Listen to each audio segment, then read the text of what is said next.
You're listening to Careers and Cocktails, career talk with a twist, hosted by expert recruiter Renee Frey.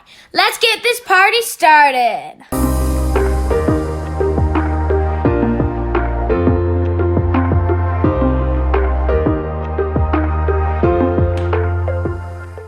Hey, party people, welcome back to Careers and Cocktails. I am thrilled to be zooming in with Timmy Bauer. He is a kids book author, founder of Dinosaur House that turns industry leaders into kids book authors. You are my idol, a kids book author. Thank you. That's the coolest profession I think we've had on here. Wow. Okay. What's the second coolest you've had on here? A psychic. Oh, that's pretty cool. That's pretty cool. I haven't turned a psychic into a kids book author. I don't even know how I feel about that. I'd have to pray about it. That's funny. So tell us what we're drinking today, Timmy. Oh, okay. So we are drinking one of my favorite drinks. It's a peanut butter old fashioned.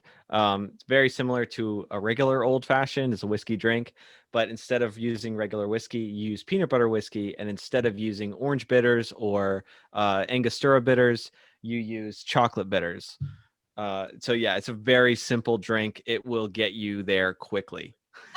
Well, I just can't wait because I got to tell you the story about this bottle, Timmy.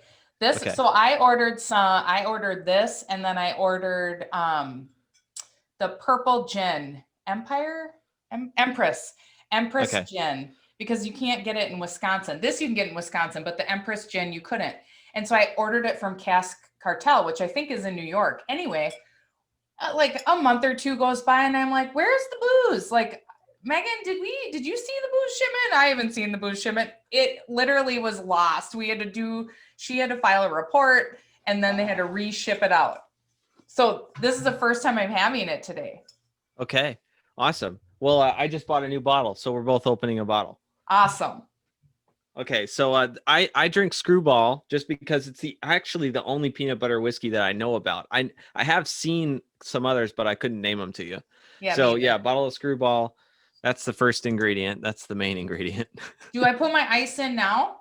Yeah, you put your ice in first. Okay, so I have Yep. these cool ice spheres from Tovlo that I bought on Amazon. They're my favorite. They're super easy to make, these beautiful ice spheres or balls.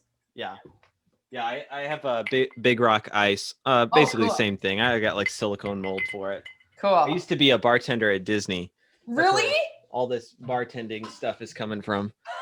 Awesome. Okay, yeah, so big rock ice if you've got it. If not, just regular ice in the glass. And then I'm going to eyeball it because I didn't bring a jigger with me, but you're eyeballing around 1.5 to 2 ounces of liquor. Okay. And it smells I want a little so bit good. more than that. This drink is almost all alcohol, so you don't have to fill up your glass. No, don't fill up your glass. Definitely Okay, don't get in the car. Then the bitters. So this is kind of to taste, and I will say chocolate bitters, I like them, but they bring down the sweetness of the drink. So if you like a sweeter drink, you want to go less on the chocolate bitters. But I like them, so I'm gonna go a little heavy.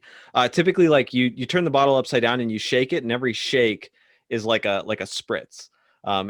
Traditionally you would do about 6. Okay. I think I got about 4. I'm going to test it there. Okay. All right. Next up is, if you've got it, a cherry. Yeah, I got cherries. What kind do you have? I got Jumbo maraschino cherries from Publix. I've got Amarena. Great. You really just need 1, but I'm going to throw 3 in there, and I'm going to get the juice in it because I like the juice. Okay. I'm going to follow your lead. I put a little juice in there. Great. And then you got to stir. And traditionally with a old fashioned, you stir 30 stirs. And I think the reason they picked 30 is just because it's a lot. You're supposed to stir it a lot. That is so funny. Okay, so are we stirring so that the ice melts a little bit? Yeah, you want the ice to melt a little bit.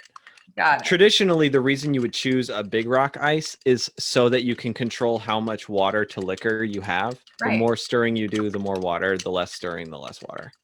So being a former bartender, Timmy, what's the craziest drink you've a request that you had at the bar was? I honestly, I didn't have anything crazy. I was only so I was a bar back for months, and then I was only a bartender for a couple of weeks. But I was making drinks as a bar back, so I just learned the menu, and I would make your like standard set of drinks. The bar was themed for Prohibition era. It's called the Edison in Disney Springs. Oh, And the whole cool. thing is like, it's supposed to feel like one of those places in the 20s that you would have to say a password to get into. And Yeah, all the drinks are themed after that era, but of course they're sweeter for today's taste. And so, yeah, so it's a lot of traditional drink making. cool. So now our drink is ready. Yeah. All right, cheers. Cheers. I forgot to say, you sip it. Yeah. You're supposed to Oh sip yeah. Oh, that's delicious. You can, Yeah. I did the 4 little spritzes of the, oh, that's like, I can't even describe it. It's like a little bit of coffee, a little bit of peanut butter, a little bit of chocolate. Oh, it's delicious. Yeah, it does have a little bit of a coffee taste to it, even though, as far as I know, there's no coffee in it. Right. But it's from the chocolate, probably. Right. Fascinating. Okay, so Timmy, you're a kids book author. What did you want I'm to gonna be get drunk. when you grew up? Yeah, great question. When I was 10 years old, I remember reading comic books in the back of the van on the way to the chiropractor. And I was either reading, most likely Garfield, but it could have been Calvin and Hobbes. And I just remember thinking, like, I think I can do this. And so I got out some paper and pencils, and I just started drawing my own comics. And I knew that I didn't have a name for what it was that I wanted to grow up and do, but I do now. It's story artist. I knew that I wanted to be a story artist. So whether it's comics or working in an animation studio, or making kids books, or making storyboards for movies, I just knew that I wanted to be a story artist. But I didn't have that name for it. That was just like, I had this broad category of all these different types of jobs in my head, and all of them sounded good. And what's interesting is I never thought, like, I always thought I'm going to work in one of these things. And I'm actually I have a customer, we're making a book so her son loves trains, and everybody always tells her son, like, oh, you should work for a train company when you grow up. And she doesn't like that. She's like, no, no, no. Don't cause my son to think that low of his options.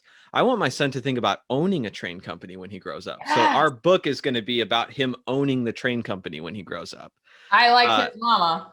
yeah. And similarly, everybody always talk to me about working in an animation studio, or working for a newspaper, even though those are dead, but back in the 90s, Yeah. nobody ever said, like, oh, you can own an animation studio. But that's where my mindset is now. I'm like, honestly, I just love the idea that I have created a kids book creation studio, and I train illustrators to work with me on these client projects. And that is so fulfilling to me. I just love the idea that instead of just working in something like this, that I can actually build something like this. Yes. And you know what's crazy is I feel like my whole life, no one talks to you about being the owner. It's Yeah. all like working for a company, working at the company. You know what I Yep. mean? Yep. And changing that frame. I saw it, and probably why I wanted to get into entrepreneurship is my dad owned multiple businesses when I was a child. And so I saw that firsthand. Obviously, my daughters now see me firsthand in it, and I try to talk to them about it as much as possible so they really fundamentally understand what I do. I have them in the office and they can help with little tasks and whatnot. But you are so right. So we've got to change the way we chat with children about Yes. the opportunities of the future. Yep. Like, I haven't Exactly. even thought about that, Timmy. Yeah. Well, I have the awesome privilege of getting to make a book that has that as its message, because that's that's what the customer wanted. So that's just really Incredible. exciting to me. So there's a lot of different things that I'm building, and one of them is this thing called monthlykidsbook.com, which is essentially just get a free kids book from me in your inbox every month. Some of them are going to be with me as the author, and some of them are going to be a customer's book like the one I just described. Oh, fun. So are you actually physically mailing the books to them, or are they digital copies? Yeah, no, you can download it on your kid's Kindle or your iPad or whatever. You can read it off of your phone. And then I just know that some percentage of that list is going to buy the physical version. So it's good for my customers and it's good for me, but there's no ask. It's literally like, hey, here's the link if you want it physically. Here's the link to download it on your phone right now. I love it. So Timmy, tell us your background. How did you get started in doing this and starting your own business? Okay, so my background is a lot of different things, but as far as kids books go, when I was 17 years old, I was just looking for a way to connect with my little brother, Tristan, who was 4. And so there's a big age gap there, 17 years old and 4 years old. And I just remember, like, at the same time as that was going on, I really started to like wonder if I could do what Dr. Seuss did. I was reading a Dr. Seuss book and I was like, I think I can do this. Like, I think I could write this or something like this. So I started writing a book called Billy the Dragon, which is the one behind me. And I wrote it for my little brother, Tristan. And so every night before bed, I would have tried to have come up with at least a few lines that I've added to the story.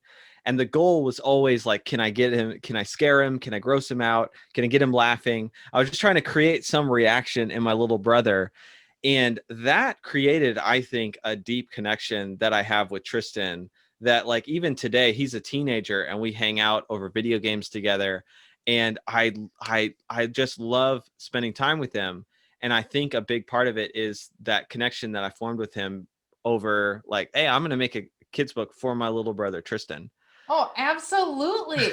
So how, when you're thinking about connecting with a child, and this, are you thinking, I'd love to know what goes on behind the scenes. Are you thinking age specific thing? Like with your brother, for Yeah. instance, he was Yeah. 4, or were you just testing and retesting and seeing what worked? This is something that I think I really need to dig into. So I've been praying about this. I think that I need to be digging into my own personal brand and try to like start telling the story of me a little bit more than Yeah. just having a company. And part of it is like, hey, I want to be the guy that starts helping people understand how they can connect with their kids. Yeah. Not because I'm a parent and I know what it is, but literally like my background as a kids book author was about me connecting with my 4-year-old little brother.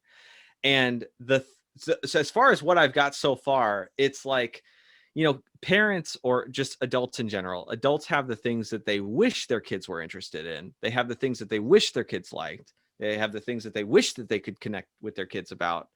And a lot of times I see adults kind of wishing that their kids were not into the things that their kids are into.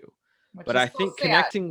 connecting with your kids is about taking things that you want to connect with them about, but also entering into their world, the mediums that they love, the things that they find funny, the things that they find gross, that they find scary. I mean, one of the first things I'll do with a customer, sorry, this is like turning into a sales pitch. I No, don't I mean love that to this. be the Keep going. case. I'm fascinated by this. One of the first things I'll do with a customer is I draw out of them all the things that they in their perfect world, like I like to ask, what's a topic or idea that you wish the next generation would chew on and think about and, develop.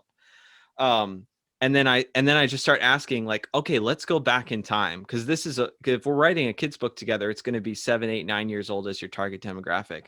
What did you think was funny when you were 7? What did you think was funny when you were 8 and 9? What was gross to you at 7, 8, and 9? What was terrifying to you at 7, 8, and 9? What caused you daily stress? Let's really go back in time. And then the goal is just, can we make a story that hits at the heart of those things, but is about the theme or the idea that you told me at the beginning of the call you want kids chewing on? Fascinating. I can't even think back that far. I mean, my first memory, I remember, if you ask me what my first memory was, I can remember in 2nd grade playing on the monkey bars at the elementary school. That's about it.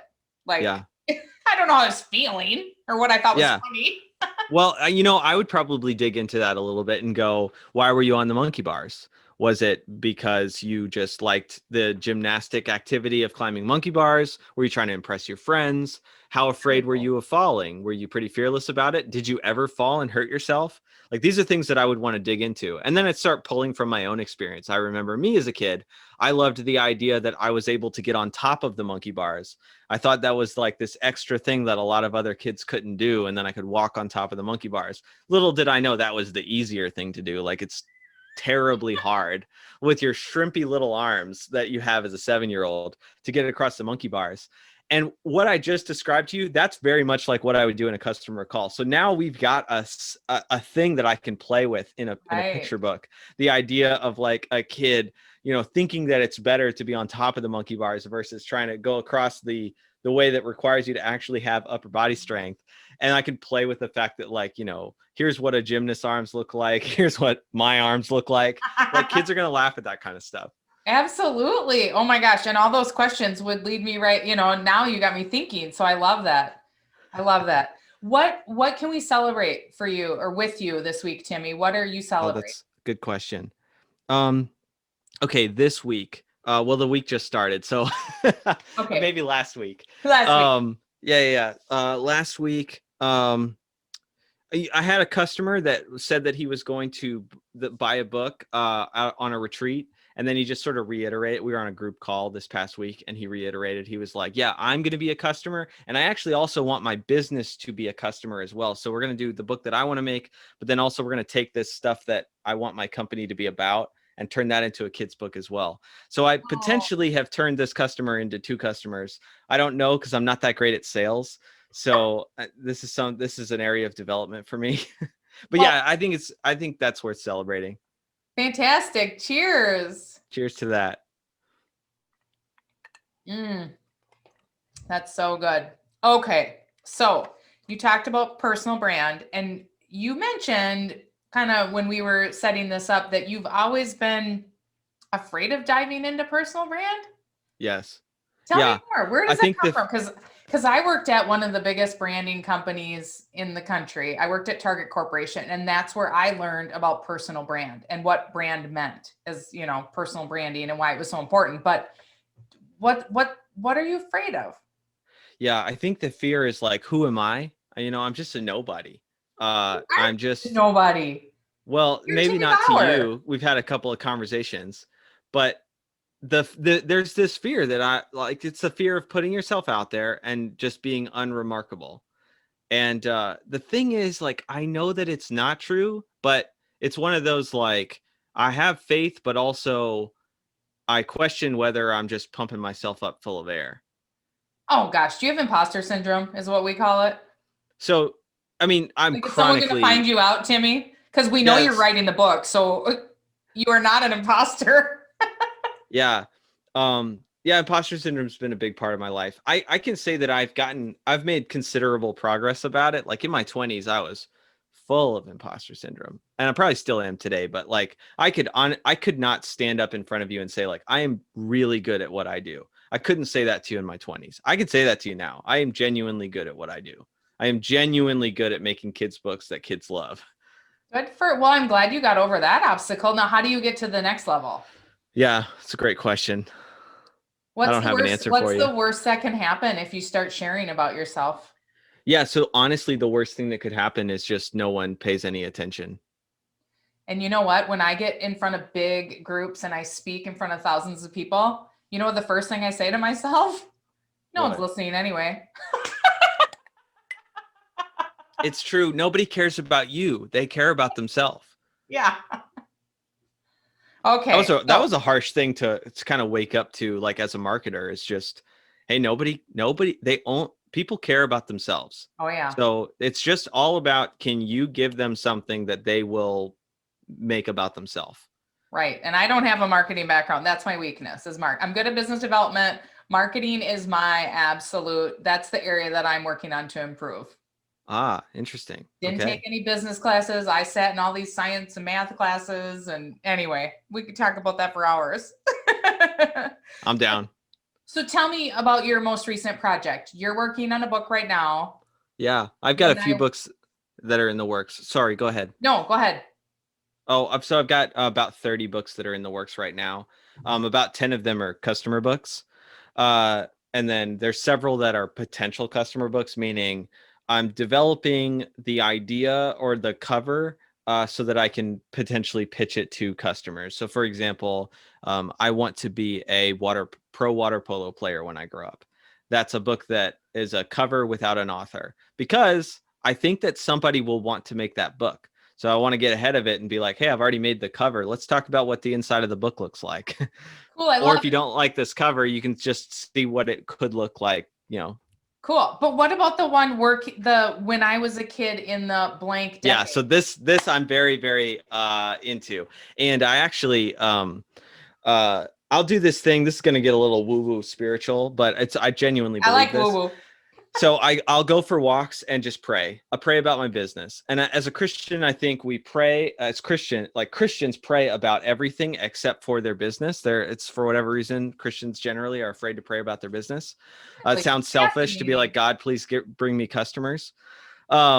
So anyway, I'll pray about my business and I'll pray about like the different things that I'm working on. And sometimes I'll genuinely believe that God is encouraging me or pushing me to do a certain thing. And this is one of those things, like to do this 90s series or do this series of when I was a kid in the blank series. And what's really fun about it is it gets right back to that connecting thing. Like how fun is it? Like the parents of today are children of the 90s for the most part. Like a lot of like parents of young kids today are children of the 90s. They want to share with their kids about what their childhood was like, but in a way that their kid would actually take an interest in. Because you can pull your kid aside and be like, when I was a kid, we didn't have cell phones, but it just sounds like a lecture to a kid. Right. If you can do it in a way where it's fun or funny or gross or weird, now you've got their attention. And if you have a book that's just like fun, funny, gross, and weird about what childhood was like for you, you have a kid, you have a book that a kid's going to be asking you to read to them on a regular basis that's about your childhood. You're going to get to talk to them about the stuff of your childhood.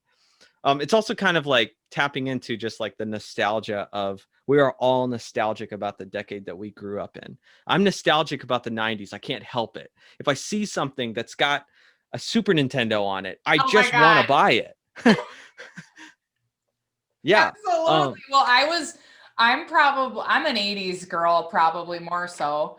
But that makes me think of everyone had Ataris, but we had ColecoVision, which I thought produced better games to begin with. Anyway. That is something I want to put in a book that's called When I Was a Kid in the 80s. Yeah. And I'm a little bit worried about getting in trouble because, I'm going to be using all these name brands to talk. But then I thought about it and I was like, here's the thing. Worst case scenario, I get a cease and desist letter from a brand that caught on to the fact that I made this book. This is a self-published book and I don't even have to put it on Amazon. I could put it on like Gumroad or something. What is Gumroad? I don't know what Gumroad is. It's just like another platform where you can sell stuff. Oh, I had no idea. A lot of creators use it. The point is, the question is just like, what do I fundamentally believe? Do I fundamentally believe that I shouldn't be allowed to talk about childhood of us 90s kids and use like, there was a big fight over whether the Sega Genesis was better or the Super Nintendo was better. Documentaries are allowed to do it. How come a kid's book is not allowed to do it? I fundamentally believe this. Yeah. And so is that fact? Like you can't publish that, but you could. It's not, it's not so much that there's what's allowed under the law, and then there's what you'll get away with. And oftentimes they're not the same thing. And in the case of using others' brand names in a product that you sell, where things are going to err is stakeholders will not want to be a part of something that is using other brands' names. Well, the good news is I intend to do this without any stakeholders involved. Just this is me making a book for 90s kids to talk to their kids about what the 90s was like. I think that is an incredible idea because, well, one, you talk about nostalgic and I've never seen like Friends shirts. My 11-year-old daughter bought a Friends shirt. It says Friends. Yeah. She's never seen the darn show in her life and she bought it because it's cool. And like all the stuff that's coming back, it's it's real. The nostalgia is real. Yeah. Yeah, exactly. And I just want to, nobody's done it. And I think it should exist. And so, and I Absolutely. have the ability to make it. And then how fun would it be to talk about, like, I was on a phone with the big long cord that I used to string down the hall to talk to my friends. Exactly. And a kid is going to find that funny, Yes, that especially would if be I can super play it up funny. in a really funny way. Yeah. Like I don't know, you get to the end of the chord and you don't realize it, and then it, like, pulls you backwards or something. So there's some way that I can make that funny. And if I Yeah. make it funny enough for a 7, 8, 9-year-old, they will be asking to be read that book. And now you are talking to your kid about your childhood on a regular basis. Exactly. I love it. And so anyway, a question I like to ask is just like, what are you nostalgic about? And then whatever the answer to that question is, I just log it away as like, okay, when I get to the book on your generation, on your decade, I want to make sure that I'm tapping into what you're nostalgic about. I love it. Well, mine was big ass bangs, like big hair, the biggest hair. I love big hair. That's That's awesome. what I'm nostalgic about. All of my yearbook photos, I have bangs like something about Mary bangs. That's so cool. I like that a lot. Oh my God. Okay, let's go back to, you were talking about, as you walk, you ask God to bless your business. Now tell me, because I believe there's abundance everywhere and it's all just waiting for us. And I'm the same way. You should be able to pray on that. But what made you say, I'm going to pray on this, versus where the norm you said isn't? This is going to sound, I'm not going to apologize for it. I believe that the Holy Spirit told me, like God told me that he wants me to pray for this. Like, I believe that I was praying, and I know that God was like literally telling me in my heart, if you want customers, you need to ask me for them. Well, that's great. And you stepped into this, and you're doing what you love, what you're passionate about, and look at all the things that are coming to you. There's a reason for that, Timmy. Yeah. I love that. Yeah. I also agree that we live in a world that is full of abundance, but our brains are wired in such a way to live as if there's scarcity. And I think it's probably because we come from, like, all of our programming, I think a majority of our programming comes from a time in human history where there was scarcity. And we don't understand that actually we live in a world of abundance. It's not going to be handed to you, except a lot of it is handed to us. For example, if you live in America, it's not hard to get clean drinking water. The majority of the world doesn't have that. So it's just, to me, it's just a matter of like, what do you have and what are you going to do with it? And that's what matters. Like, we all have stuff. We all have stuff. We're all given a different amount of stuff, whether that's abilities or things that we have access to.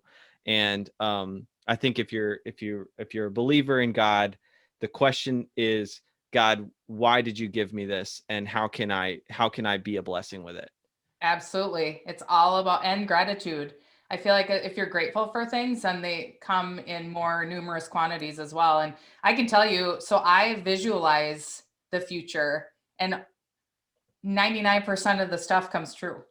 And it's through. Yeah, isn't that interesting? That's just strange how, like, I still struggle to get a hold of that like that we can visualize something and there is a likelihood that it will come true. Yeah, because our thoughts are things. I've studied a lot of this stuff. Yeah. Yeah, but the one thing that I had to struggle with that scarcity mindset. So I didn't get into mindset probably until about 4 years ago. And then I went, dove head first. And it's like, I had to retrain my subconscious beliefs that my parents put into my brain, because as we're raised, before the age of 7, we believe everything to be true because we're trying to survive as human beings. But after, once you look back and then you have to rewire all of your thoughts, that's what to me, it was difficult work, but it was well worth the work, because phenomenal things have transpired because I've done that work, and there's no stopping me now, really. Yeah. And so much of our beliefs are based on survival and what we got when we were kids. And it is hard to break away from that. I struggle about the fact that to this day, like I struggle with the fact that like my dad, genuinely, I think my dad does not believe that I will succeed in what I've decided I'm going to pursue with my life. Are you But I serious? think yeah. That's tough. Yeah. But and then I pray That's about it. probably where that imposter syndrome comes from. Maybe. I mean, I don't want to be the kind of person that just casts blame. Oh yeah, no, I wouldn't. I would rather I think if I think that way, I can fall into a victimhood mentality. And the question is like, we all have stuff that we need to overcome. And I think we can do, like, we could probably do a mixture of both, but we have to choose, are we going to be the victim in our story, or are we going to be the protagonist? And if I'm the victim, then I'm going, yeah, the reason I think this way is because my dad doesn't believe in me, and that's why I'll never succeed. But if I'm the protagonist, I go, hey, this is what my dad thinks about me, but this is what my heavenly dad thinks about me. And my life needs to be an act of choosing what my heavenly dad thinks about me over what my earthly dad thinks about me. Yes. And I didn't mean to say victim or blame, but you have an awareness of where it might have transpired from in your mind. You know what I'm saying? Is having the awareness and then changing your thinking. Yeah. Like, great example. Yeah, I think that's super important. That's great. Oh my gosh. Everyone needs to listen to this podcast and watch this, because so many people struggle with mindset. I feel like I was just talking to someone else and he said, I want you to share what's the one greatest thing that you've overcome as an entrepreneur. And to me, it's mindset. It's exactly what we're talking about, because like, you got to get over yourself, get out of your own way, you know? We're smart people. Like, get out of our own ways. Yeah, I agree. Super cool. Okay. Our own thoughts are in our way. Exactly. And we can change our thoughts, but that's an intentional act. And I believe it's a spiritual act. Yeah. Cool. I love it. So where do you get your inspiration from, Timmy? I don't have like a super special answer for you on this one. I get my inspiration from literally like everywhere. Like if I watch a movie, I'm going to be inspired by that movie. I try to get as little inspiration as I can from other picture books. I want to get inspiration from everything besides picture books, and just put that inspiration into the inspiration blender and have that output picture books. I love Inspiration Blender. So do you have a format though do children's books have a format, or do your books have a format? Yeah. So, I don't know what you mean. I have a writing format that I follow. And then I have like a principle that I follow. So the format that I literally literal physical format that I follow is I go, I write the title of, kids book in my notes on my phone. Anytime I have an idea for a kids book, I write kids book : what I think the title of the book is. And then I just start writing the pages of the book, and I do it very free flowy. Anytime I think there should be a page break, I draw a underscore line where I think there should be a page break. And I have illustrators that work for me, and I am an illustrator. So whether I'm the one doing the illustrations or whether I'm passing it off to an illustrator, I always say the page breaks are just a suggestion. I want you to have some agency in this as well. But I'll put in brackets what I need illustrated. So I'll write what I think the words on the picture book are, and then I'll just put in brackets, have the little girl straining to grab that last monkey bar as her arm is shaking and her friends are cheering her on. And one friend is telling her that she can't do it, something like that. And then I kind of leave it up to the illustrator to interpret that the best that they can. There's a lot of I get my first draft of illustrations, and I look through it and go, what translated well and what didn't, and then try to massage. Different illustrators, I have to do less of that. But anyways, that's the physical format that I'll follow. And then the principle that I follow is this principle of reaction triggers. I came up with the name for that, reaction triggers, because I haven't seen this principle get talked about and codified anywhere. But it's the idea that when you think about what makes a kid's book something that a kid is wanting to have read to them every night, it is how many times does the book cause them to have a big reaction? So for example, does this page cause the kid to roll on the floor laughing? Does it cause the kid to go, oh my gosh, that's so gross, or scream, or be like, oh no, or whatever? I want to cause those kinds of reactions using reaction triggers. And I need the pages to be as chocked full of reaction triggers as possible. Ideally, I want to be causing a big reaction in the kids on every page, whether that's grossing them out, making them laugh, something like that. So that's the principle that I write by, and I'll write, rewrite, go back over my work and go, how could I make this more gross? How could I make this more funny? Yeah. Oh, I love it. Principle. I love that you use your cell phone notes, because that's how I wrote my book, I Hate Mondays. I was going to a conference in Vegas and it just started coming to me, and I was furiously typing on my phone on the airplane, and that's how it all started. Yes. And sometimes if I feel writer's blocked, I'll literally go for a walk and think about the book. And I'll pull out, oftentimes, sometimes I'll go for a walk. I'll literally like think about the book. I'll pray. Sometimes I'll be like, God, please just like help me break through this writer's block. I'll pull out the voice memos app on my phone and just hit record and just start talking out the book. And then a lot of times that'll break through it. And then I can just sit back down, listen to the recording and type. Nice. I love it. So where can everyone find you, Timmy? How can they reach you? Great question. Very soon, I think I'm going to be pushing people to a YouTube channel if God really does want me to press into personal brand. So that'll be just typing my name, Timmy Bauer, into YouTube. But right now I'm doing this thing called monthlykidsbook.com. Monthlykidsbook.com, all one word. It's not Monthly Kids Books. It's monthlykidsbook.com. You're getting a book a month in your inbox for free from me. That's it. That's the whole point of it. If you want to buy a physical book, awesome. You get to fund my Lunchables addiction. But I ultimately, I just want to build this list up to, 100,000 parents that are getting a free kids book for me every month, because the audience is what's important to me. That's awesome. Thank you so much. Now, are you like reaching out to schools about this too, or how are you? That used to be my big thing, is like touring and going to schools and all that. And it used to be really hard. And this is going to sound so cocky, and I don't mean it to. Praise God. It's not that hard for me now. I can literally just tweet pictures of a book that I finished and say, hey, love to test this out on some classrooms. Anybody interested? And boom, I've got 30 schools lined up to tour. Oh, good for you. That's great. I love it. Yeah. So I'm still touring with the latest one, Lucas the Dinosaur Entrepreneur. Awesome. I love it. I love all the things you're doing, Timmy. I'm so glad we have been connected, because you are an incredible human being and you are doing some amazing things. And thank you for sharing and going deep with us here today. I really Renee. appreciate it. Hey, when we talked on my podcast, you talked about that if you were to make a kid's book, it would be about confidence. Let me know if you want to make that kid's book. Oh, yeah. You remember well. Well, I would love to do that someday. I'll put it on my list for sure. Okay. All right. Cheers to you, Renee. And for you listeners, if you need help with resume writing, career coaching, please go to payraiseandpromotion.com to find out more. You can even find out where to purchase my book, I Hate Mondays, there as well. And we will see you next time. Cheers. Cheers.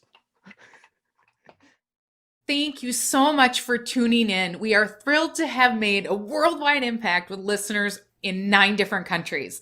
If you've enjoyed this conversation, please be sure to subscribe to Careers and Cocktails on YouTube and drop us a review on your favorite podcast app. If you're looking to update your resume or you're stuck in your career, I'm designated by LinkedIn as the top resume writer and career coach expert. I even created a resume and e-learning course to help you if you want to do your own resume. It's super simple and extremely affordable. Go to careersandcocktails.com to learn more. I also wrote a book called I Hate Mondays for all of you job seekers who hate your jobs and want to love your Mondays. You can go there for the same information. And of course, I am up to so much valuable information sharing that for you hiring leaders, if you want to find the secrets to finding the best talent, I have a hiring guide at careersandcocktails.com as well. I am here to share information and help people love what they do. Until next time, cheers.